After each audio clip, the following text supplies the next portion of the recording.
Hey, good morning, everybody. I'm 10 Tampa Bay Meteorologist Grant Gilmore. 10:05 right now on our Tuesday morning, taking a live look over at Kennedy Space Center of this massive moon rocket, the SLS, or Artemis 1, which NASA has tried to launch several times, and between technical problems, valve leaks, faulty sensors, the weather, um, it's been hard to get this thing to launch. But hopefully they will be able to launch it successfully late tonight into tomorrow morning. So the launch window opens up at 1:04, and it's a 2-hour window. So at any point between 1:04 and 3:04, they will be able to launch this to be able to at least try to achieve their mission, which is going to be to, well, obviously launch the rocket. That's the first thing. But ultimately, the Orion spacecraft, which is sitting on the top of the SLS, which is the launch system, that Orion spacecraft is then going to be put into orbit around the moon. And then it'll do a couple of loops around the moon, a couple of orbits, and then it will return to Earth and splash down.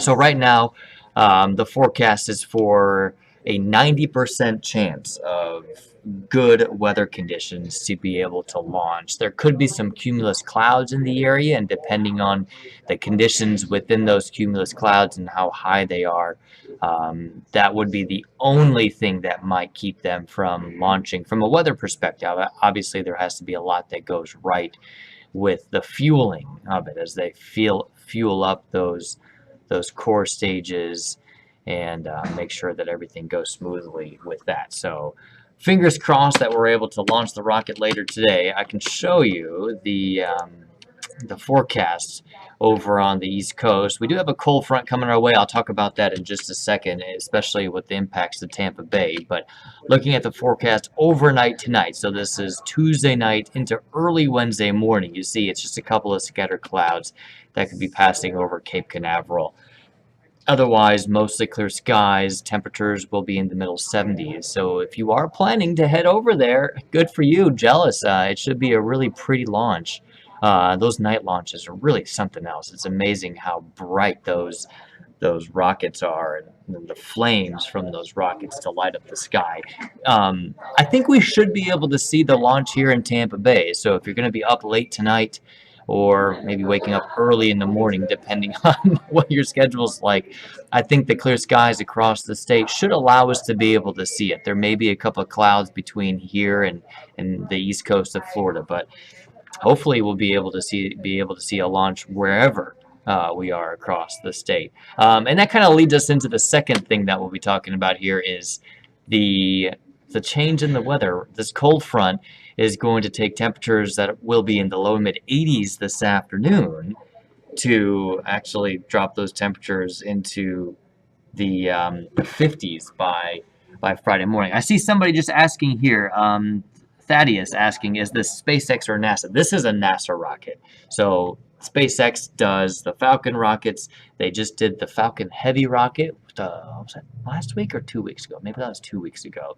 The Falcon Heavy, which is 3 Falcon 9 rockets all strapped together. And they sent a satellite up into geosynchronous orbit, which means they sent it up into orbit where it spins at the same speed as the Earth is rotating on its axis. So this is a NASA rocket. This is NASA's mission to ultimately get astronauts back onto the moon. So this is the first test flight for. We'll go back and we'll look at Artemis here. This is the test flight for the whole system. So they'll send Orion up. There's no astronauts on this mission here. So they'll just do an orbit around the moon. They'll come back, splash down, make sure everything's working right. The next mission, so Artemis 2, will actually put astronauts up there at the top of the rocket. They'll launch it. The astronauts will just go up. They will orbit around the moon. They won't land on the moon. They'll just go up. They'll do a survey of the lunar surface and check out, make sure they know exactly where they're going to land. They will come back, and then I believe Artemis 3 will be the mission where the astronauts will then go land on the moon. And if I remember correctly, this should be not just the first Americans to go back to the moon, but it will be the first woman and the first person of color to land on the moon as well, which will be really cool to see. So first things first, we got to get SLS off the ground. This is the test flight, if you will, and then we'll send astronauts up on Artemis 2 and so on and so forth. And then it opens up the whole big picture of what NASA is trying to do, and that's to kind of create an outpost on the surface of the moon to perform experiments and kind of colonize it a little bit, get people up there kind of the way that we have people and researchers, astronauts in the International Space Station. They're going to try to do the same thing, but have an outpost on the surface of the moon to be able to do those surveys, to be able to do experiments, to keep people there, and then honestly use that as a launching point to send future missions onward into deep space and then ultimately to Mars, which is crazy to think about that's in the plans, in our future. And the beginning of that whole mission, that long-range goal, starts with this launch, with Artemis, which hopefully comes later today, or tonight, I guess. Back to the temperatures, though, across Tampa Bay.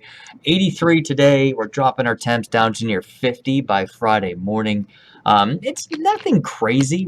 We've been this cool so far this year. As early as October 20th, we had a low temperature of 49 degrees. You have to go back to March, though, since the last time that we were colder than that. So March 13th, we had a low of 41, and then the 30s last January. So it's been a while since we've been much colder than where we have been, but certainly the time of year where you really expect to start to see those cooler temperatures. Already beginning to see the early fringe effects of this approaching cold front. Clearwater Beach, not the best camera view right now. Let me see if I can change that up. Goodness. Nothing like looking at the ground, right? Let me see here. That should fix the view. There we go. I mean, not a great view. At least you can see the beach there instead of looking at the concrete. But some high clouds that are streaming in and ahead of the approaching cold front that we're going to see. Still, despite that cloud cover, temperatures warmer right now than they were this time yesterday.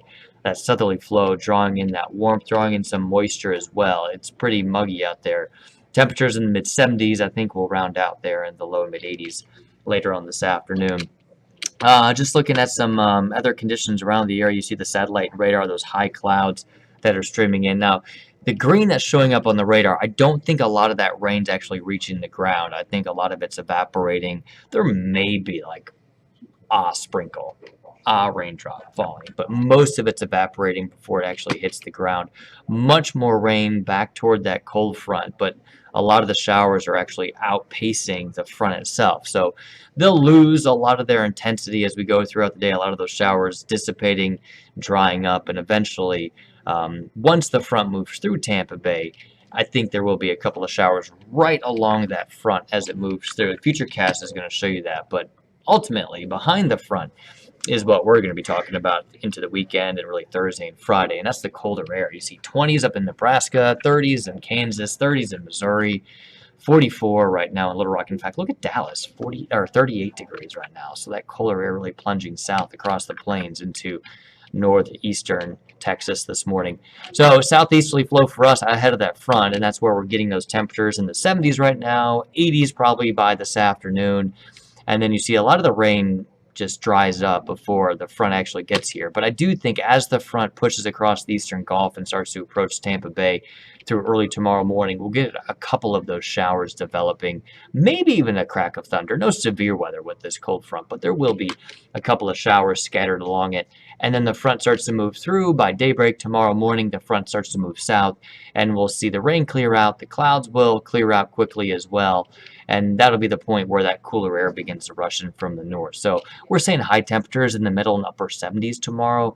It's more likely high temperatures through midday tomorrow, with cooling temperatures through the second half of the afternoon into the evening hours as that cooler, drier air begins to move in. You see temperatures leveling off there around 1 or 2 o'clock, and then by 3 actually starting to cool off. 74 at 3. Small chance for a couple of stray showers, though I think the chance of rain will be pretty minimal after the front moves through tomorrow. And then, I mean, your low temperatures dropping down to around 50 degrees by Friday morning. I mean, it's not an Arctic chill by any means, but still cool. Lows will be in the upper 40s in some places over the Nature Coast. High temperatures will be in the middle 60s. There you see the low temperatures Friday morning, looking at middle and upper 40s through most of the area north of I-4, south of I-4, mainly in the low and mid 50s. That's Friday morning. Friday afternoon, high temperatures will probably be in the middle 60s. But today's high of 83, probably the last time that we see the 80s for quite a while. It doesn't look like we get back into the 80s until maybe 2 weeks from now. We'll see. It looks like we're in a little bit of a stretch of some cooler temperatures for now, which isn't a bad thing. It's kind of nice to get into that cooler pattern as we head into Thanksgiving and kind of the holiday spirit, I guess, right?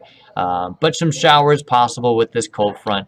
Once the front moves through, I think the rain is done. Here's how it looks on the 7-day forecast. We'll see another little system move through over the weekend. It might bring us a couple of showers. Right now, just a 30% chance of rain, I think, for Saturday and Sunday. By the way, Saturday is Miles for Moffitt, the big fundraiser for the Moffitt Cancer Research Center here in Tampa. So 10 Tampa Bay is a big sponsor, big proud supporter of Moffitt Cancer Center. So we'll be out there.